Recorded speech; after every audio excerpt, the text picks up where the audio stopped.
Good morning, Standard 9 children. Today I will teach you a new chapter of Sahitya Sagar.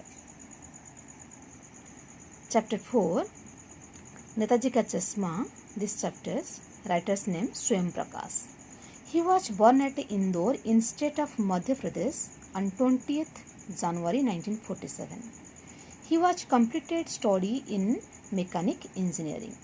Most of his time was passed at Rajasthan. He was busy in literature as well as associated with Vasudha paper at Bhopal. He was a great novelist and story writer. His 13 stories are published till today. The famous stories are सूरज कब निकलेगा, आएंगे अच्छे दिन भी, आदमी जात का आदमी, etc. His stories were also translated in Russian language. His novel, namely Binay and Indhan, were very popular. His book Humsafarnama is a collection of sketches. He was awarded famous Anand Sagar Kathakram Samman in the year 2011. He was also awarded from Rajasthan Sahitya Academy as Range Raghav Puraskar, Pahal Samman Banmali Puraskar, etc. His stories were creating awareness regarding exploitation of classes. Now I will explain this chapter Netaji Ka Chashma. This story is very interesting. इस story में मुख्यतः दो character हैं जो कि हलदर साहब और एक है कैप्टन चश्मा वाला। ये दोनों सुभाष चंद्र मूर्ति को लेकर ही दोनों का जो कैरेक्टर शुरू हुआ है मूर्ति को लेकर ही हुआ है, इसीलिए इस कहानी का नाम हुआ है नेताजी का चश्मा। हलदर साहब जो कि हर 15 दिन में कंपनी के काम के सिलसिले में वो एक कस्बे में देखे गुजरते थे। वो कस्बा तो बड़ा तो नहीं था, परंतु जो भी था वहाँ पे एक स्कूल था, बॉयज़ स्कूल था, एक गर्ल्स स्कूल भी था, एक सीमेंट का जो छोटा सा क्या था जो इंडस्ट्री था, और क्या ना 2 ओपन एयर सिनेमा घर, एक ठो नगर पालिका भी वहाँ पे थी। जो नगर पालिका थी मीन्स म्यूनसिपैलिटी के अंडर में, म्यूनसिपैलिटी जो थी उसका अंडर में कुछ ना कुछ हर दिन काम भी वहाँ पे होता था। तो कभी कैसे कोई सड़क बनवाना, कोई रोड बना दिए, कोई बाथरूम बना, जो कि टॉयलेट बना दिए, इस तरह से कोई छोटा सा कोई घर बनाए। मीन्स यहाँ पे मजाक से बोला गया है कि चिड़िया लोग का घर बनाए। इस तरह से वहाँ पे कुछ ना कुछ काम भी होता था। एक बार क्या हुआ ना, वहाँ पर डिसीजन लिए कि एक सुभाष चंद्र बोस जी का मूर्ति बना के वो कस्बे में स्थापित करेंगे। तो उसी को लेके सुभाष चंद्र बोस जी का मूर्ति को लेकर ही कहानी आगे बढ़ाई। ये बहुत इंटरेस्टिंग कहानी है। देखो क्या हुआ ना, जब बात उठा कि ये मूर्ति लगाया जाएगा वहाँ पे, तो जैसे होता है गवर्नमेंट का बजट होता है और एक पेन पेपर काम होता है। उस काम होते होते टाइम भी बहुत दिन चला गया। फिर क्या किया, डिसीजन वहाँ पे लिए कि किसी को देंगे जो कि बहुत ही कम दिन में और कम पैसा में वो कर देंगे। तो वहाँ पे डिसीजन क्या लिए ना, वहाँ का ड्राइंग मास्टर थे जो कि उनका नाम क्या था ना, मोतीलाल, उनको ये काम सौंपा गया कि आप ये काम कर दीजिए। वो भी बेचारा क्या करेंगे, काम तो हाथ में ले लिए, वो काम भी किए, मूर्ति बनाए जो कि संगमरमर का मूर्ति था। कहाँ से ना, जो टोपी के नोक से लेके कोट के दूसरे बटन तक के कोई 2 फुट ऊंची मूर्ति बनाए। तो मूर्ति बनाने के बाद क्या हुआ ना, वहाँ पे उस मूर्ति में एक चीज़ भूल गए।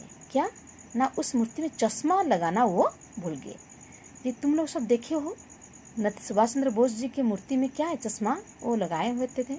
उनका फोटो जो भी है, बट उसमें वो चश्मा लगाना भूल गए। परंतु मूर्ति को, सुभाष चंद्र बोस की मूर्ति जहाँ भी देखने से कैसे याद आता है ना, दिल्ली चलो का नारा, और एक नारा क्या आता है ना, give me you blood, I will give you freedom. ये जो धुन मीन्स तुम मुझे खून दो, मैं तुम्हें आज़ादी दूंगी। ये जो नारा याद आ जाता है। उस मूर्ति को देखने से भी वैसे ही याद आ रहा था।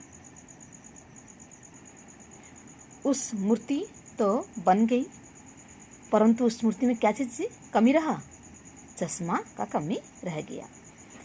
तो क्या हुआ ना, जीप में जब हल्दर साहब उस रास्ता देख के अतिक्रम करते थे तो हर 15 दिन में तो देखते थे कि पहली बार वो देखे कि कोई उस मूर्ति में तो बनाया हुआ कुछ चश्मा नहीं है, परंतु एक रियल चश्मा है।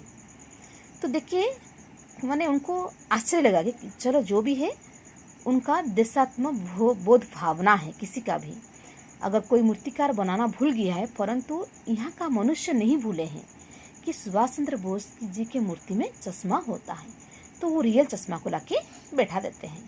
तो उनको खुशी लगा। फिर दूसरी बार देखें कि फिर और एक चश्मा का परिवर्तन, उनका मन में और भी कौतूहल जात हुआ कि यार वो उस टाइम एक चश्मा था, इस टाइम ये और चश्मा। फिर तीसरी बार देखें और एक चश्मा, तो उनका मन में जो कौतूहल उत्पन्न हुआ, तो वहाँ पे वो थोड़ा रुके। जिस पान वाला से पान खाते थे वो पान वाला से वो पूछे, ये क्यों भाई, क्या बात है, ये तुम्हारे नेताजी का चश्मा हर बार बदल कैसे जाता है? तो पान वाला ने उपहास ढंग से क्या जवाब दिया कि ये जो परिवर्तन कौन करता है ना, कैप्टन चश्मा वाला करता है। तो हल्दर साहब समझ भी नहीं पाए कि कौन करता है, कैप्टन चश्मा वाला, ये फिर से कौन है? फिर वो पूछे क्या मतलब, क्यों चेंज करते हो? तो हल्दर साहब जैसे इसे पूछे तो वो क्या ना, पान वाला मजाक से फिर से क्या बोला कि हाँ वो कैप्टन चश्मा वाला ही करता है, और कौन करेगा? तो वो क्या क्यों करता है ना, कोई ग्राहक शायद आ गए होंगे जो कि वो ऐसे चेंज करता है। ये बात और भी ये समझ नहीं पाए, ग्राहक मीन्स क्या है ना, जो चश्मा वो फेरी करता है, कोई अगर ग्राहक कोई मांगे कि मुझे वो वाला चश्मा का फ्रेम चाहिए तो निकाल के दे देता है। फिर क्या, अगर उसी जगह में और दूसरा एक नया फ्रेम वाला चश्मा वो सुभाष चंद्र बोस जी की मूर्ति में लगा देता है। ऐसे करते करते वो ग्राहक को भी संतुष्ट करता था, और क्या, नेताजी की मूर्ति में भी चश्मा वो लगा देता था। तो फिर इनका मन में और भी कौतूहल जात हुआ। फिर थोड़ा रुके, पैसा तो पेड किए, फिर पूछे कि वो पान वाले से पूछे कि अच्छा इसका ओरिजिनल चश्मा कहाँ है? तो पान वाला क्या बोला ना, ये ड्राइंग मास्टर जो है वो बनाना भूल गया है। फिर हल्दर साहब कौतूहल को पूछे कि शायद वो जो आदमी कैप्टन चश्मा वाला जो लगाता है, शायद वो आज़ाद हिंद फौज का कोई भूतपूर्व सिपाही था क्या? तो पान वाला मजाक ढंग से, उपहास ढंग से बोलने लगा, मुंह से थोड़ा पान चबाते हुए हंस हंस के बोला कि वो लंगड़ा आदमी वो जाएगा फौज में। ऐसे वो जवाब देते गया, वो तो पागल है, वो कहाँ जाएगा फौज में? तो हल्दर साहब को ये अच्छा नहीं लगा कि उनका मन में जो भावना उत्पन्न हुआ था कि जो चीज़ कस्बे में रहा कोई इंसान नहीं करता है, कोई अगर एक इंसान कर दिया, कमी को पूरा कर दिया, अगर उसी का कोई मजाक उड़ा रहा है तो वो उनको अच्छा नहीं लगा। तब उस समय पान वाला ने वो इशारा करते हुए दिखाया कि देखिए वो पान चश्मा वाला आ रहा है। तो जब हल्दर साहब उसको देखे वो आश्चर्य हो गए, ये क्या बात है, ये क्या है ना, एक वृद्ध व्यक्ति मरियल सा बेहद ही बूढ़ा मरियल आदमी है, जो लंगड़ा आदमी है, सिर में गांधी टोपी लगाए हुए, आंख पर काला चश्मा लगाए हुए, एक हाथ में एक छोटी सी संदूकची और दूसरे हाथ में एक बांस पर टंगे बहुत से चश्मे लिए वो फेरी करता है, वही इंसान लगाता है। उनका मन में फिर से वो देख के हैरान रह गए कि कैसे इंसान वो लगाता है। तो फिर भी मन में उनको खुशी लगा कि चलो जैसे भी हो, वो तो उसका मन में तो कुछ देशात्मक बहुत भावना है। इसे सोचते हुए वो मन में जो आशंका था वो दूर करते हुए फिर वो चले गए। ऐसे होते होते 2 साल चला गया। 2 साल तक वो हर 15 दिन में जाते थे, वो देखते थे कि हर बार वही फ्रेम चेंज होता है। परंतु समय पार होते गया, समय तो बड़ा ही बलवान है, सबको पता है।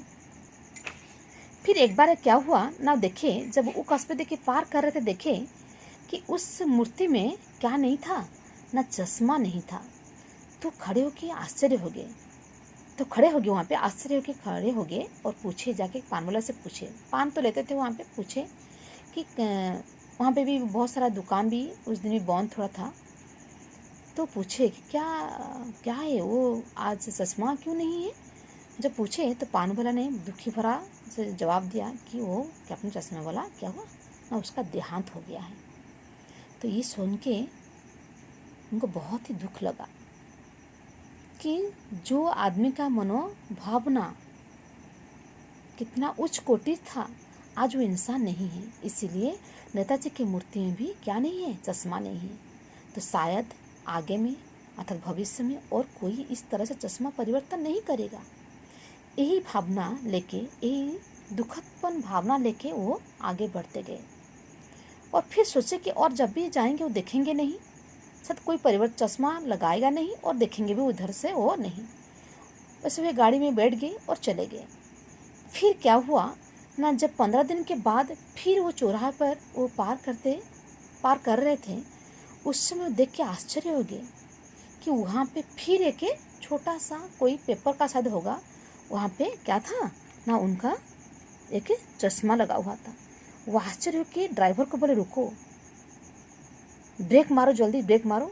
जैसे ड्राइवर ब्रेक मारे तो रास्ता से वो पार करते दौड़ के वहाँ चले गए। देखिए मूर्ति की आंखों पर वो क्या सरकंडे हुए बना छोटा सा चश्मा रखा हुआ था, जैसा बच्चे बना लेते हैं। हल्ला साहब देख के भावुक हो गए कि कौन बनाया है। जितना दिन हो गया जो खाली था, उस खालिस्तान को फिर से कोई पूरा कर दिया है। और कोई कस्बे में पूरा नहीं किया, कोई बड़ा इंसान नहीं किया है, कोई छोटा सा फिर एक बच्चा जो कि पूरा किया है, एक कागज़ से बना हुआ चश्मा उसमें लगा के। यही सोचते हुए वो उनका आँख में आंसू आ गया। तो फिर उनका मन में वही उत्पन्न हुआ होगा मेरे हिसाब से कि आज भी देशात्म बोध भावना रखने वाले इंसान का मृत्यु नहीं हुआ है। आज भी हर इंसान का मन में वही भावना है।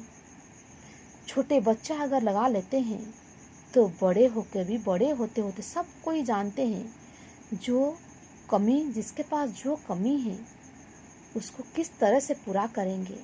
वही भावना शायद सबके मन में होगा और आएगा। बहुत ही सुंदर स्टोरी था। Complete this chapter. Next class I will say this chapter's exercise. Thank you.